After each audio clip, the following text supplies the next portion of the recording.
نحمدہ ونصلی ونسلم علی رسول الکریم اما بعد فاعوذ باللہ من الشیطان الرجیم بسم اللہ الرحمن الرحیم فمن یرید اللہ ان یہدیہ یشرح صدرہ للاسلام ومن یرید ان یضلہ یجعل صدرہ ضیقا حرجا کأنما یصعد فی السماء کذالک یجعل اللہ الرجس علی الذین لا یؤمنون۔ اور جسے اللہ راہ دکھانا چاہے اس کا سینہ اسلام کے لیے کھول دیتا ہے، اور جسے گمراہ کرنا چاہے اس کا سینہ تنگ اور خوب رکا ہوا کر دیتا ہے، گویا کسی کی زبردستی سے آسمان پہ چڑھ رہا ہے۔ اللہ یوں ہی عذاب ڈالتا ہے ایمان نہ لانے والوں پر۔ اس آیت پاک کا ایک حصہ عرض کر چکا۔ اللہ تعالیٰ جسے توفیق دیتا ہے اس کے سینے کو اسلام کے لیے کھول دیتا ہے۔ اب علماء فرماتے ہیں سینہ کھولنے سے مراد کیا ہے؟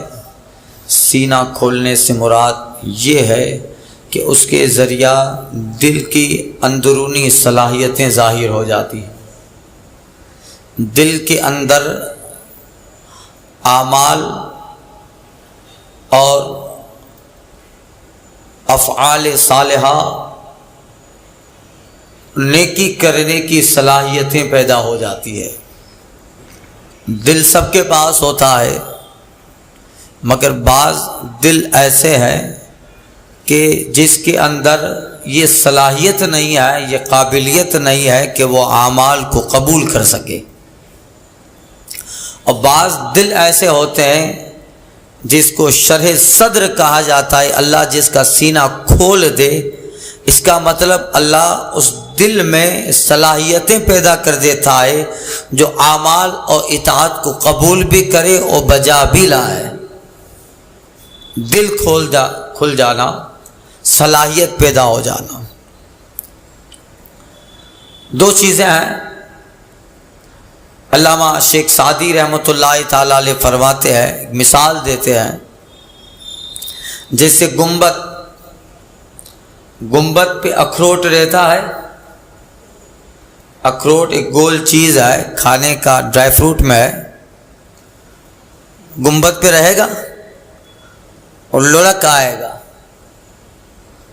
تو یہی مثال ہے کہ بعض دل ان گنبد کی طرح ہوتے ہیں کہ جس کے اندر صلاحیت نہیں ہے کہ کسی چیز کو جذب کر سکے، ٹھہرا سکے، رکا سکے۔ ان پہ جو بھی واردات، اعمال، اطاعت، نصیحتیں جب جاتی ہیں تو پھر وہ اخروٹ کی طرح لڑک آتی ہے، دل میں ٹھہرتی نہیں ہے، دل میں صلاحیت ہی نہیں ہے ان کو قبول کرنے کی۔ اور کچھ دل ایسے ہوتے ہیں جو برتن کی طرح ہوتے ہیں، جیسے کٹورا، برتن جس میں کوئی چیز ٹھہر جاتی ہے، پانی ہے تو ٹھہر گیا، سالن ہے تو ٹھہر گیا۔ تو دل کٹوروں کی طرح ہونا چاہیے جس میں اعمال، اطاعت اور افعال صالحہ ٹھہر جائے۔ اگر ٹھہر گئے تو پھر علماء فرماتے ہیں کہ جس قلب میں اعمال اور نصیحتیں ٹھہر گئی تو ان قریب اس دل کو ان اعمال کے بجا لینے کی توفیق بھی ملتی ہے، بجا لانے کی توفیق مل جاتی ہے۔ تو یہ ہوتا ہے۔ تو کٹورا الٹا ہو تو کچھ نہیں رہے گا، اس کو سیدھا رکھنا پڑتا ہے اگر کچھ جذب کرنا ہے۔ اور پھر دو چیزیں اور صوفیہ فرماتے ہیں کہ اگر اس دل کا جو کٹورا ہے، اگر کچھ لینا ہے تو پھر اس کو خالی کر کے جانا پڑے گا۔ کیا ہوگا؟ خالی کر کے جانا پڑے گا تاکہ کوئی صاحب دل، کوئی صاحب کشف، کوئی اللہ والا اس میں کچھ ڈال سکے۔ خالی کر کے، اب پہلے سے بھرا ہوا لے کے جاتا ہے کہ آئی ایم سم تھنگ، میں کچھ ہوں، تو پھر چھلک جائے گا۔ کیا ہوگا؟ حضرت جنید بغدادی رضی اللہ تعالیٰ عنہ کے پاس ایک صاحب آتے تھے، بہت ڈینگے مارتے، حضرت میں تو یہ کرتا ہوں، میں تو وہ آپ سب مولوی مولانا کیا جانتے ہو؟ ہر زمانے میں معاشرے اور سوسائٹی میں ایک طبقہ ایسا ضرور رہتا ہے جو عالموں پہ اور مولاناؤں پہ طنز کرنے کے لیے ہی ہوتا ہے، ہر زمانے میں۔ ہم کو تجربہ ہے، ہم لوگ پورا گجرات گھومتے رہتے ہیں، سب کہاں جانا رہتا ہے پروگرام میں۔ جب کہیں پہنچو تو پہلے پروگرام سے پہلے لوگ یہی وارداتیں سنا دیتے ہیں کہ یہ بیان کرنا ہے، وہ بیان کرنا ہے، فلاں یہ کرتا ہے۔ تو ہر زمانے میں ایک طبقہ ایسا رہتا ہے جو علماء کا مخالف رہے۔ امام غزالی کی مخالفت اتنی کی تھی کہ ان کی کتابوں کو ادھر ادھر کر دیا، اتنی بہت ساری کتاب امام محمد غزالی نے لکھی، مگر ان کی مقبولیت نہ رہے تو کتابوں میں کہیں نفی والا جملہ ہے تو اس بات میں کر دیا، اس بات والا جملہ نفی میں کر دیا، یعنی نکارتمک شبد ہے اس کو حکارتمک بنا دیا اور حکارتمک کو نکارتمک بنا دیا، پازیٹیو کو نیگیٹو کر دیا، نیگیٹو کو پازیٹیو کر دیا، افرمیٹیو کر دیا۔ تو ہر زمانے میں ایک طبقہ ایسا رہتا ہے جو عالموں کا مخالف رہتا ہے، جہاں جائے گا دولت، عقل، ہوشیاری، کوشش سب علماء کے خلاف صرف کریں گے۔ ہمارے یہاں ایسا نہیں، ہمارے یہاں ہر جگہ یہ ابھی ہونا ہی چاہیے ہے، اس میں اللہ کی قدرت ہے۔ اگر سب سفید ہو جائیں تو پھر سفید کی اہمیت نہ رہے، کچھ کالے بھی ہوتے ہیں تاکہ سفید کا وزن باقی رہے۔ یہ علامہ محمد اسماعیل بخاری تو کتنے بڑے زبردست عالم تھے۔ حاکم بخارا آ کے کہتا ہے، مسجد میں درس دے رہے تھے حدیث پاک کا امام محمد بخاری۔ حاکم کہتا ہے، او امام محمد بخاری چلو یہاں سے نکلو، تم یہاں فتنہ پھیلاتے ہو، ہمارا بخارا چھوڑ دو۔ ہر وقت اب کہاں امام بخاری اللہ اللہ جن کو 3 لاکھ سے زیادہ حدیث یاد تھی، اور 7 سال کی عمر میں 17,000 حدیث امام بخاری نے یاد کر لی تھی۔ 7 سال کی عمر میں 17,000۔ ہمارے یہاں بڈھے ہو جاتے ہیں، شادی کا وقت آتا ہے تو لوگ بولتے باپو کلمہ ذرا آہستہ پڑھ جا۔ وہ تو ایسے ہی پرانا ہے، مولانا پڑھتا ہے تو عبداللہ پڑھتا ہے نا بھائی، اس میں بھی جو ہے لوگ گھبرا جاتے ہیں۔ اگر کبھی بول دیا جائے اور قانون بنا دو کہ نکاح میں کلمہ مولانا نہیں پڑھائے گا، دلہائی کو پڑھنا ہے، تو سمجھ لیجئے پورے نکاح میں سب سے ہارڈ کام کلمہ یاد کرنا ہوگا۔ اگر یہ اعلان ہو جائے کہ مولانا کلمہ نہیں پڑھائے گا، دلہے کو خود کلمہ پڑھنا ہے، آپ دیکھیے تو یہ سب سے بڑا کام یہی ہوگا، ہارڈ کام۔ تو 15 دن پہلے تیاری کرے گا کلمہ کو یاد کرنے کی۔ تو 7 سال کی عمر تھی، 17,000 حدیثیں یاد کر لی۔ اللہ اللہ امام محمد بخاری نے، مگر اللہ نے پھر ان کو مرتبہ دیا، بخارا تو چھوڑ دیا اور سمرقند گئے۔ سمرقند میں بھی لوگوں نے تنگ کیا تو خرطم جا رہے تھے، وہاں بھی آپ کے تعلق سے 2 جماعت ہو گئی، ایک بولا نہیں آنے چاہیے، ایک کہتی آؤ آنے چاہیے۔ یہاں تک کہ رستے میں تھے تو خبر ملی کہ حضور اس جگہ میں بھی آپ کے تعلق سے 2 گروہ ہو گئے ہیں، اس میں سے کچھ علماء کے جو مخالف ہیں وہ کہہ رہے ہیں کہ محمد بن اسماعیل بخاری نہیں آنا چاہیے۔ حضرت کچھ دور تھے، آبادی میں بھی داخل نہیں ہوئے تھے، عصر کی نماز پڑھی اور امام بخاری کی آنکھوں میں آنسو ہیں اور کہہ رہے ہیں مولا تیری اتنی بڑی زمین ہے مگر بخاری پہ تنگ ہو گئی، تیری اتنی بڑی زمین مگر بخاری پہ تنگ ہو گئی، اب مولا زیادہ ان لوگوں میں رہنا نہیں ہے، اب تو اپنے پاس بلا ہی لے۔ عصر کی نماز پڑھ کے بیٹھے تھے، حاکم کا ایک جو ہے آیا، اب بھیجا ہوا فرستادہ، کہا حضور چلیے اب آپ کے تعلق سے 2 جماعتیں ہوئی تھی، کمپر ہو گیا ہے، اب آئیے آپ۔ امام محمد بخاری کہتے ہیں اب نہیں آنا ہے، اب میں نے رب سے دعا کی ہے، اب اپنے پاس ہی بلا لے۔ بس اسی محفل میں امام بخاری کے روح قدس انصری سے پرواز کر گئی۔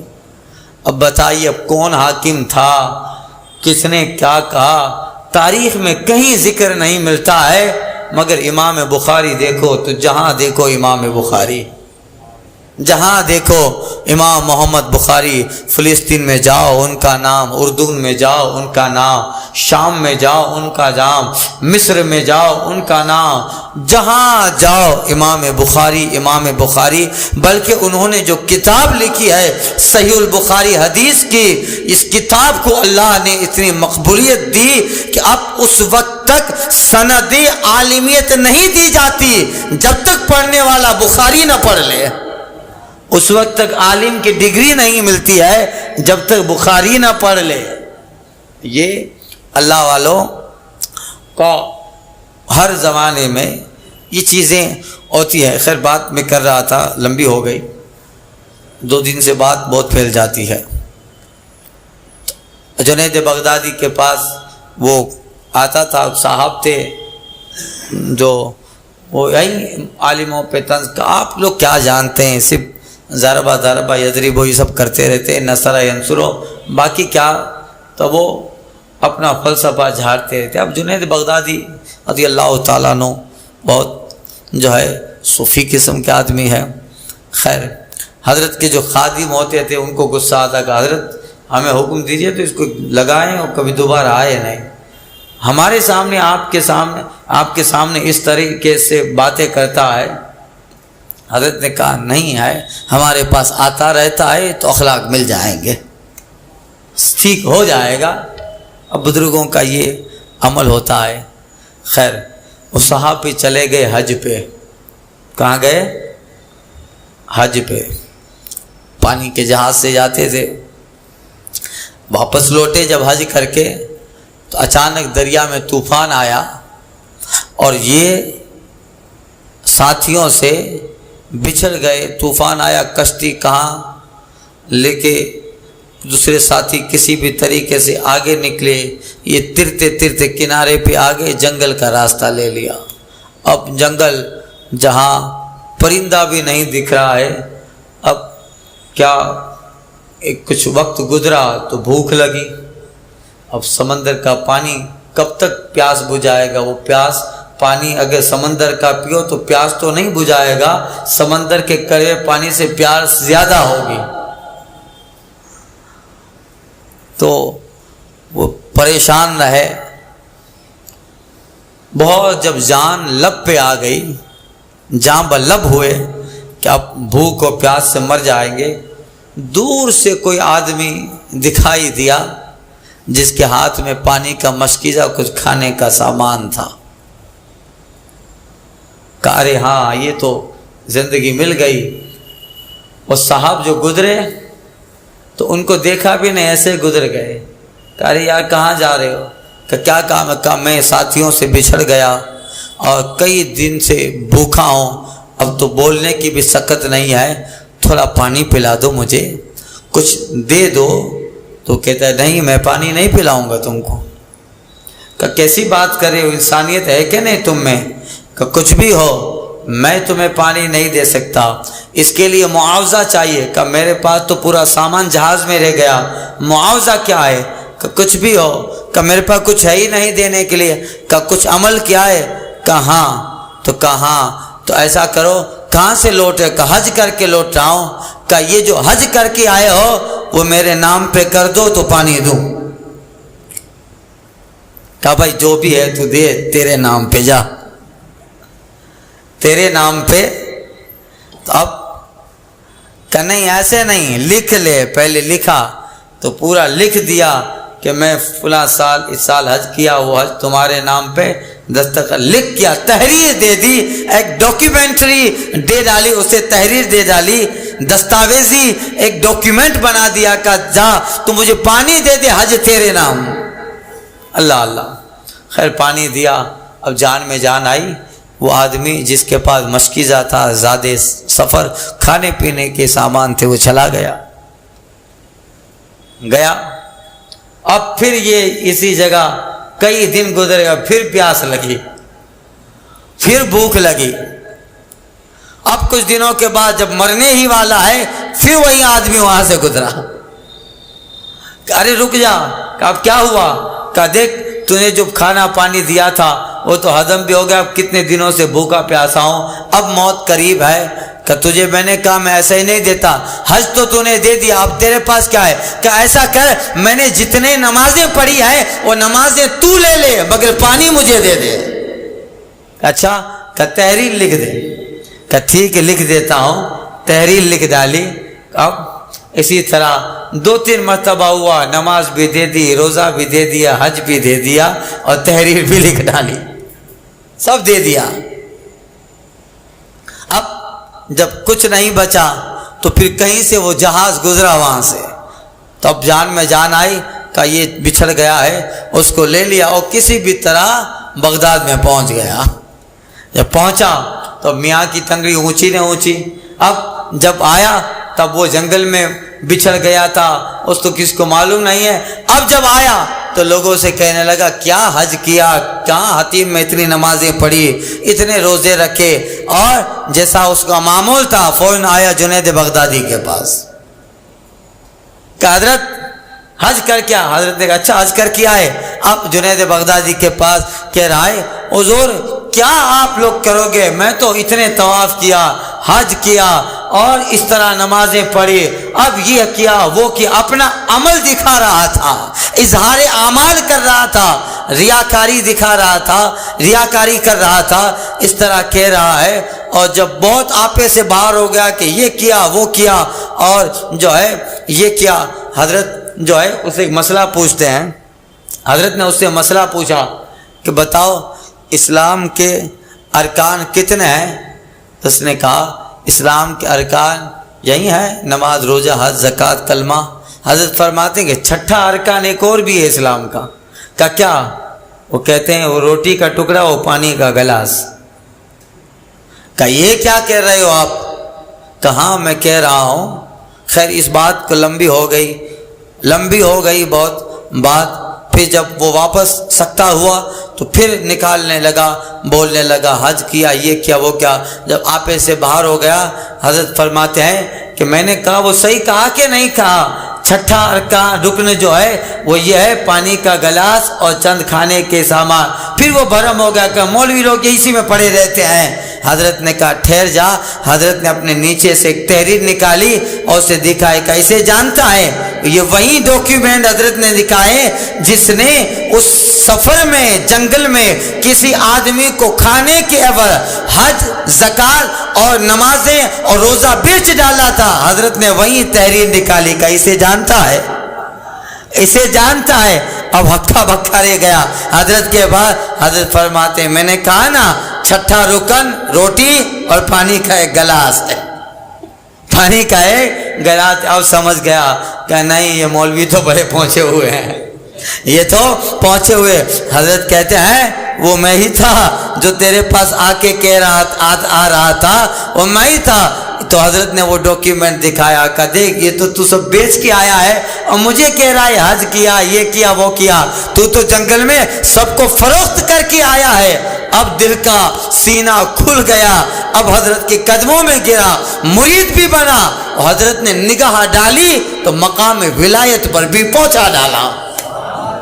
تو اب سینہ دل کسی کے پاس لے کے جاؤ تو خالی لے کے جاؤ، کیا ہوتا ہے بھرا ہوا لے کے نہیں جاؤ۔ اب میں ہی سب کچھ ہوں، نہیں، علماء آئے، بزرگ آئے، کوئی بھی آئے، ہمیشہ جھکنے کا صلہ پیدا کرو۔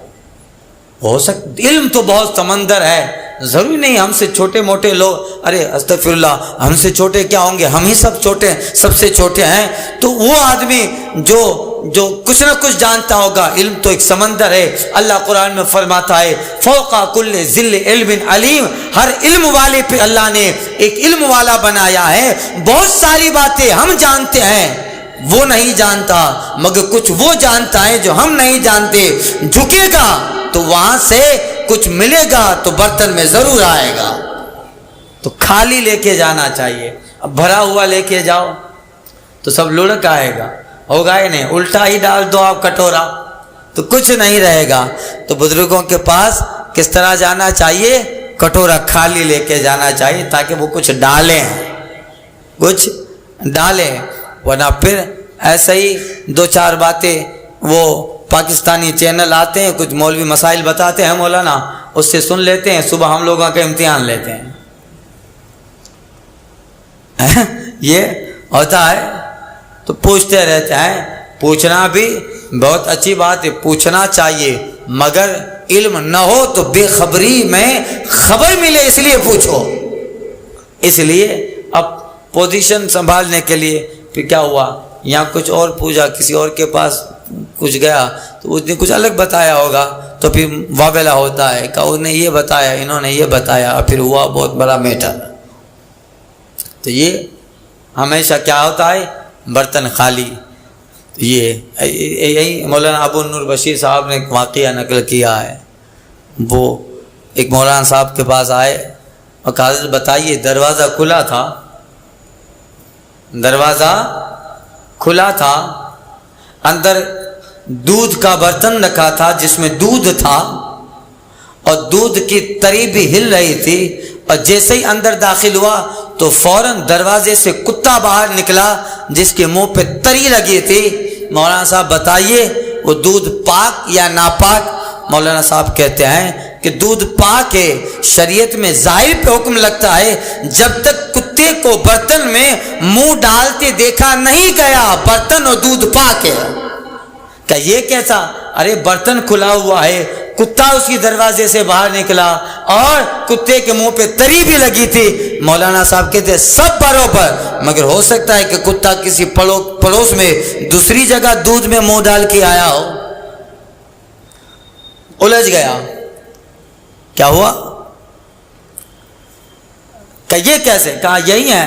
کہ ارے وہی دلیلیں دیتا رہا کہ برتن اندر ہے, برتن کھلا تھا, دودھ میں حرکت بھی تھی, دروازہ کھلا تھا, کتا نکلا, اس پہ تری لگی تھی منہ میں دودھ کی. کہ یہ سب صحیح ہے مگر شریعت میں ظاہر پہ فیصلہ ہوتا ہے, شریعت میں فیصلہ ظاہر پہ ہوتا ہے.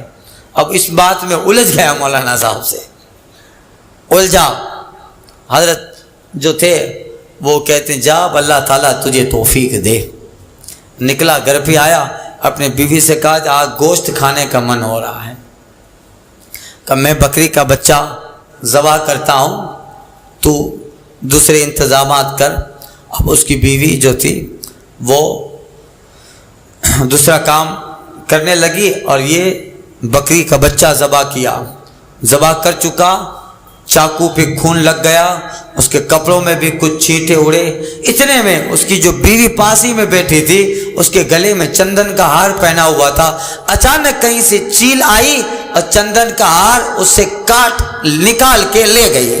اب دیکھا کہ چیل آئی اور میری بیوی کا ہار لے گئی, تو اب وہ اس چیل کے پیچھے پیچھے وہیں جس ہتھیار اور جس چھری سے بکری کا بچہ ذبح کیا تھا وہیں ہاتھ میں لے کے چیل کے پیچھے ہو لیا, اس کے پیچھے دوڑنے لگا.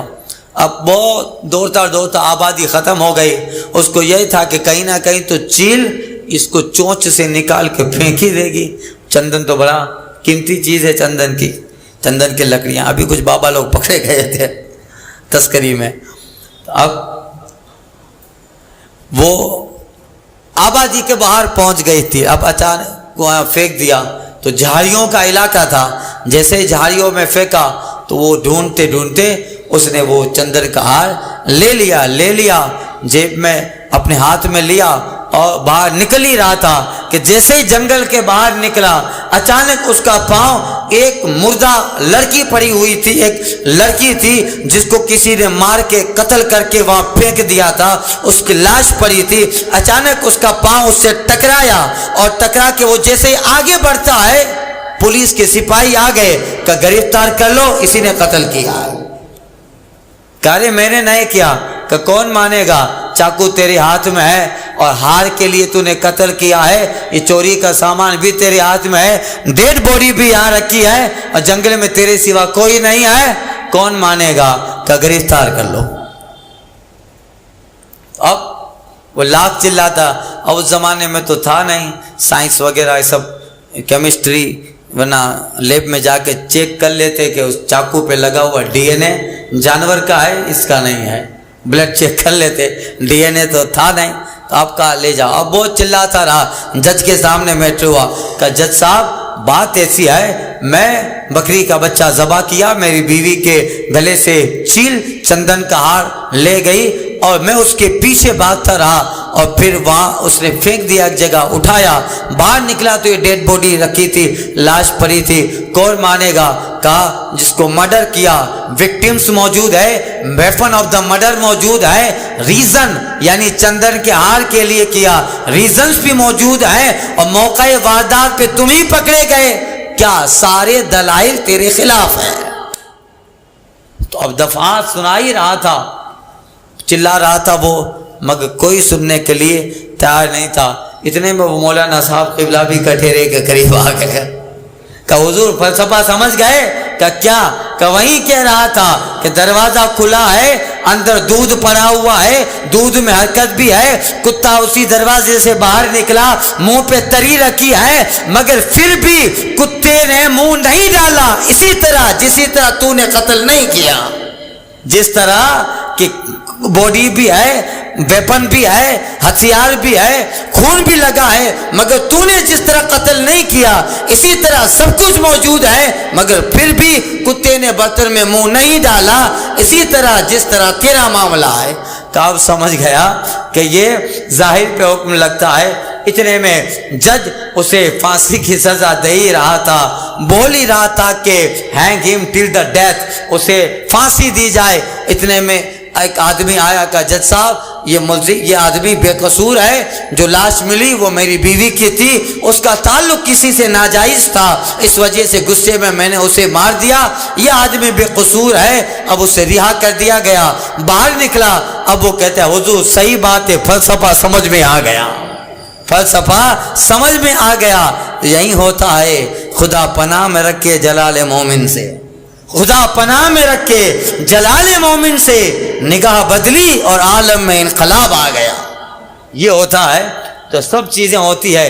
تو کہیں بھی عالم، علماء، صالحین، اولیاء کے پاس جب جاؤ تو برتن کو خالی کر کے جانا چاہیے، کیا؟ تاکہ اس میں کچھ ڈالا جا سکے، اس میں ڈالا جا سکے۔ یہی ہے یشرح صدرہ للاسلام، اللہ جسے راہ دکھانا چاہتا ہے اس کا سینہ اسلام کے لیے کھول دیتا ہے۔ یعنی عبداللہ بن عباس کہتے ہیں، علماء فرماتے ہیں کہ اللہ اس کے ذریعہ، شرح صدر کے ذریعہ اللہ اس کے دل میں ایسی صلاحیتیں پیدا کر دیتا ہے کہ جس میں اعمال آ سکے، اطاعت آ سکے، توفیق آ سکے۔ جب یہ صلاحیتیں اس کے دل میں آ جاتی ہیں تو پھر انہی صلاحیتوں کی بنیاد پر ان ساری چیزوں کو بروئے عمل بھی لاتا ہے، یعنی اب عمل کا جذبہ بھی آ جاتا ہے۔ یہ اللہ کی نعمت ہے، اللہ جس کا سینہ اعمال و اطاعت کے لیے کھول دے، یہ ہوتا ہے۔ وَمَن يُرِدْ أَن يُضِلَّهُ يَجْعَلْ صَدْرَهُ ضَيِّقًا حَرَجًا، اور جسے گمراہ کرنا چاہے اس کا سینہ خوب تنگ اور رکا ہوا کر دیتا ہے، پھر اس میں کچھ نہیں، تنگ ہوتا ہے۔ اس کی مثال اللہ فرماتا ہے کَأَنَّمَا يَصْعَدُ فِي السَّمَاءِ، گویا زبردستی سے آسمان پہ چڑھ رہا ہے۔ دنیا میں بہت سارے ایسے لوگ ملیں گے جو اسلام دشمن ہیں، اسلام دشمن ہیں، اور کبھی اسلام کی بات بھی کرو تو منہ بگڑ جاتا ہے، منہ بگڑ جاتا ہے۔ حقیقت میں عرض کیا ازل میں فیصلہ ہو چکا ہے، یہاں تو صرف اسباب بن رہے ہیں۔ ازل میں لکھ دیا گیا ہے، یوم میثاق کے دن اللہ نے سب لکھ دیا کہ کہاں کون کفر اور کون ایمان پہ رہے گا، سب لکھ دیا۔ یہاں تو اس کا ظہور ہو رہا ہے، اظہار ہو رہا ہے۔ اب اظہار کیسے ہوتا ہے؟ یہاں اسباب بنا دیتا ہے اللہ، سبب بنا دیتا ہے، جس کے لیے اللہ تعالیٰ نے یوم میثاق کے دن ایمان لکھ دیا ہے۔ وہ دنیا میں کافر ہیں، اللہ ایسا سبب بنا دیتا ہے. ایک مسلمان سے ملاقات ہو گئی، پل بھر میں کلمہ پڑھ کے مسلمان ہو گیا. اسباب بنا دیتا ہے کہ بھلے یہ یہاں کافر تھا ہے مگر وہاں ایمان لکھ دیا گیا ہے، تو ایک ریزن، ایک سبب ایسا بنتا ہے کہ اللہ نے جیسا لکھا ہے اس بات پہ آ کے بندہ کھڑا ہو جاتا ہے. اور جس کو وہاں کافر لکھ دیا گیا ہے، تو کچھ لوگ تو ایسے ہیں جو ایمان لے آئے، صحابیت کا شرف مل گیا.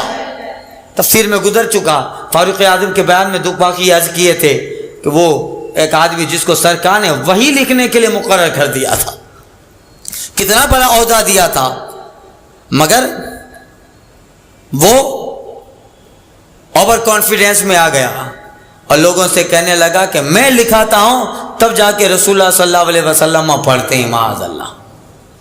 اور پھر وہیں مکہ میں گیا اور دوسرے علاقوں میں جا کر جو ہے کفار سے مل گیا اور کافر اور مرتد ہو گیا. دیکھو کتنا بڑا مقام و منصب مل گیا تھا، بارگاہ رسالت میں آیا، اتنی بڑی عظمتیں مل گئی، مگر وہاں ایمان نہیں لکھا تھا. اس لیے اسباب ایسے بن گئے کہ ایک سچویشن آ گئی کہ جیسا لکھا ہے اس محاذ اس جگہ پہ آ کے بندہ کھڑا ہو جاتا ہے. اللہ کرے ہم سب کا اللہ نے ایمان میں نام لکھا ہو.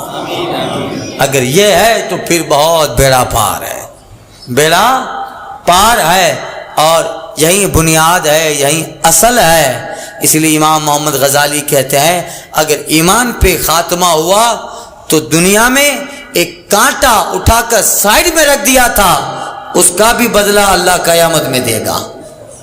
ایک کانٹا اٹھا کر سائڈ میں رکھ دیا تھا، اس کا بدلہ بھی قیامت میں ملے گا.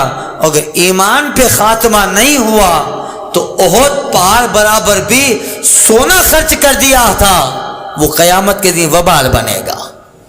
تو یہ سب چیزیں ایمان پر ہے. اللہ تعالیٰ ایمان پہ رکھے اور ایمان ہی پہ اللہ تعالیٰ ہمارا خاتمہ فرمائے. تو اللہ نے اس کی مثال فرمائی کہ انما یصعد فی السماء، گویا کسی کی زبردستی سے آسمان پہ چل رہا ہے، دل میں ایمان کی صلاحیتیں ہی پیدا نہیں ہوئی.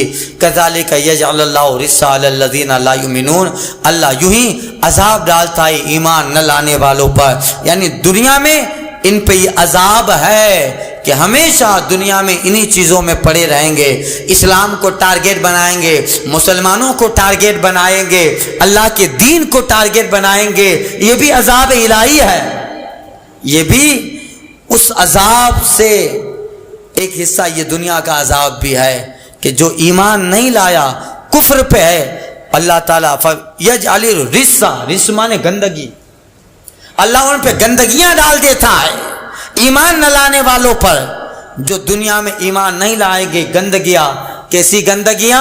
اب دنیا میں دیکھ لو، ایسی گندگیاں ہیں کہ گندی چیزوں کو بھی عبادت سمجھ کے پی رہے ہیں، کھا رہے ہیں، گندی چیزوں کو بھی عبادت سمجھ کے کھا پی رہے ہیں. اللہ کہتا ہے تم کفر کے دلدادہ ہو، اسی لائق ہو، اسی لائق ہو. تو اللہ تعالیٰ دنیا میں لعنتیں ڈالتا ہے، عذاب ڈالتا ہے. دنیا کا عذاب توفیق نہ ملنا، اور دنیا کا عذاب یہ ہے کہ ہمیشہ اسلام کے خلاف کھڑا رہے، ہمیشہ اسلام کے خلاف کھڑا رہے. یہ بھی دنیا کا عذاب ہے.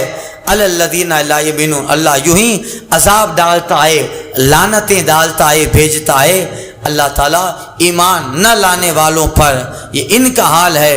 مگر جو مومنین ہیں ان کا تو سینہ نور ایمان سے منور ہے، ان کا تو سانس لینا بھی عبادت ہے، سانس لینا بھی عبادت ہے. اگر مومن اچھی نیت سے سوتا ہے اور اس نیت سے سویا ہے کہ صبح فجر پڑھنی ہے، تو حدیث پاک میں آیا ہے نا، اگر عشاء پڑھ کے سو گیا، جماعت کے ساتھ عشاء کی نماز پڑھی ہے اور فجر کی نماز جماعت کے ساتھ پڑھنے کا ارادہ ہے اور پڑھ لی، تو رسول پاک فرماتے ہیں اس کی ساری رات اللہ نے عبادت میں لکھ ڈالی، تو اس کا سونا بھی عبادت بن جاتا ہے. اللہ تعالیٰ توفیق عطا فرمائے.